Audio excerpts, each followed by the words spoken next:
Hello दोस्तों, आज हम पढ़ेंगे वर्क एनर्जी एंड पावर का एक टॉपिक पढ़ेंगे कि कार्ज को आज हम पढ़ेंगे। कार्ज में आज हम देखेंगे कि कार्ज कब धनात्मक होगा, धनात्मक, ऋणात्मक कब होगा और शून्य कब होगा। तो आज हम देखेंगे कि कार्य धनात्मक कब होगा, ऋणात्मक कब होगा और शून्य कब होगा। तो चलिए पहले धनात्मक को देखते हैं। पॉजिटिव वर्क यानी धनात्मक कार्य कब होगा। तो मान लीजिए कि एक वस्तु है कोई, बॉल इस पर लग रहा है, बॉल, विस्थापन इधर हो रहा है, विस्थापन यानी डिस्प्लेसमेंट, यानी बॉल इसी दिशा में लग रहा है और विस्थापन भी इसी दिशा में लग रहा है। तो हम कह सकते हैं कि यह पॉजिटिव कार्य हुआ है, पॉजिटिव वर्क हुआ है। ठीक है, चलिए हम एग्जाम्पल से समझते हैं। एग्जाम्पल है, इसका फॉर्मूला भी ड्राइव कर देंगे। चलिए मान लीजिए एक कोई वस्तु है और उस पर फोर्स लग रहा है, विस्थापन इधर हो रहा है, विस्थापन इधर हो रहा है। तो यहाँ डिग्री कितना बन रहा है, डिग्री यहाँ 0 डिग्री बन रहा है, 0 यहाँ पे थीटा 0 डिग्री बन रहा है। अब उसको हम ज़्यादा डिटेल में नहीं जाएंगे, नहीं तो वीडियो लंबा हो जाएगा। तो चलिए यानी थीटा बराबर 0 डिग्री।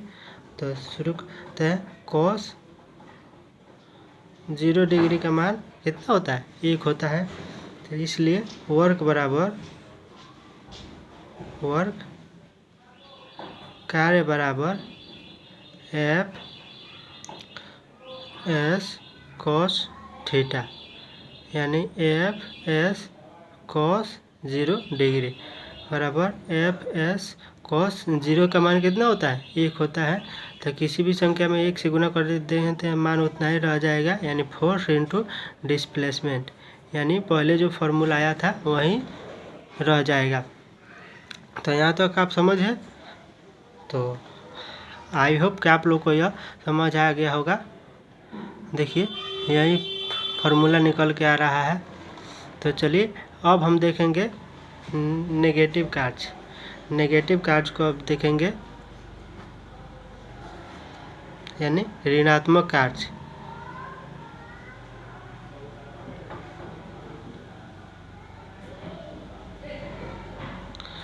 ऋणात्मक कार्य को देखेंगे कि ऋणात्मक कब होगा। तो चलिए हम शुरू करते हैं। एक याद रखिएगा, अब उतना डिटेल्स में नहीं जाएंगे। ऋणात्मक जब भी कार्य होगा ना तो थीटा बराबर 180 डिग्री हो जाएगा। तो चलिए फॉर्मूला से हम टाइप करके बता देते हैं ऋणात्मक कब होगा। तो अब इतना कॉस, इसलिए कॉस थीटा कॉस 180 डिग्री बराबर कितना होता है, -1 होता है। तो इसलिए कार्ज बराबर एफ गुना एस कॉस 180 डिग्री बराबर एफ इंटू ऐसा कॉस 180 का मान कितना होता है, 1 तो बराबर -4 इंटू डिस्प्लेसमेंट हो जाएगा। तो जिससे पता चल रहा है कि हाँ कार्ज अगर नेगेटिव कैसे होगा। जैसे कोई भी चीज़ अगर मान लीजिए, अब एग्जांपल से समझते हैं। जैसे मान लीजिए कोई वस्तु है, एम मास के एक वस्तु है, इसको इधर बल लगा रहे हैं, लेकिन इसका विस्थापन भी इसी के दिशा में हो रहा है, यानी अपने इसी दिशा में भाग रहा है। कितना बल दे रहे हैं, इसको फोर्स लगा रहे हैं, लेकिन यह इधर न जाकर इधर ही आ रहा है। तो हम कह सकते हैं कि नेगेटिव कार्य हुआ है।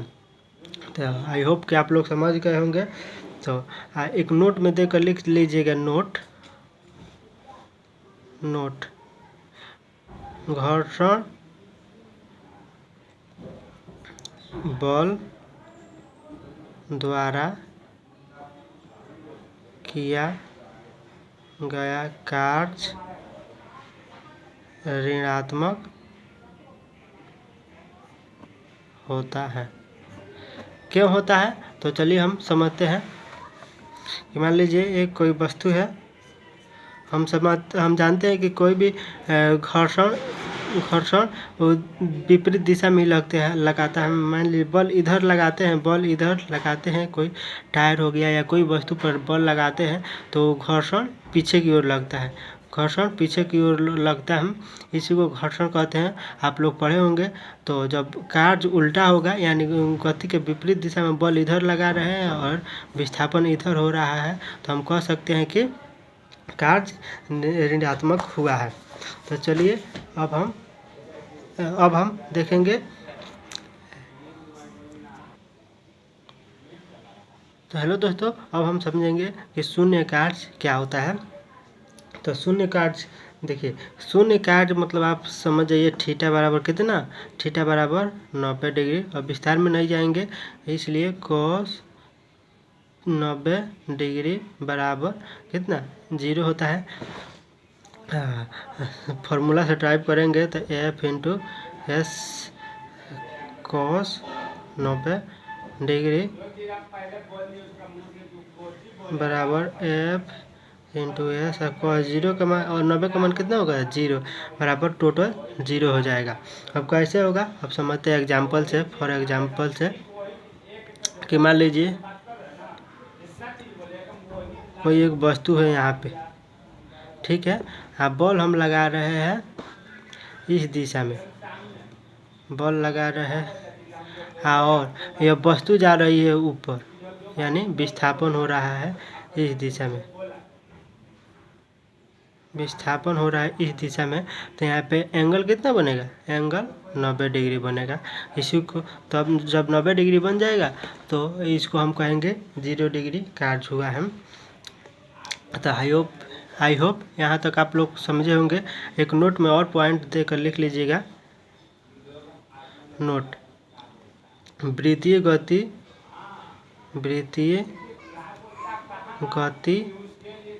में किया गया कार्य कितना होगा, शून्य होगा। इसको कहते हैं कि शून्य कार्य हुआ है। इसको आप लोग को याद रख लेना है। वृत्तीय गति बहुत लंबा गति है, बहुत लंबा उस प्रोसेस, अगर उसको समझाएंगे तो बहुत टाइम लगेगा। जैसे कि मान लीजिए एक है वृत्त हो गया और बॉल लगा रहे हैं, मान लीजिए बॉल लगा रहे हैं इस दिशा में बॉल, हाँ उस समय विस्थापन हो रहा है इस दिशा में, यानी इस दिशा में विस्थापन हो रहा है इस दिशा में। तो यहाँ पे 90 डिग्री कोण बनेगा कि नहीं। जब 90 डिग्री का कोण बन जाएगा तो थीटा कितना हो जाएगा 90, थीटा cos थीटा 90 का मान कितना हो जाएगा 0। तो इसलिए जब 0 हो जाएगा तो कार्य कितना हो जाएगा, कार्य भी 0 हो जाएगा। तो थैंक यू, आप लोग समझे होंगे। पहले वाला वीडियो जो नहीं देखा होगा जाकर आप लोग देख लीजिए। तो थैंक यू, मिलते हैं अगले वीडियो में। जय हिंद।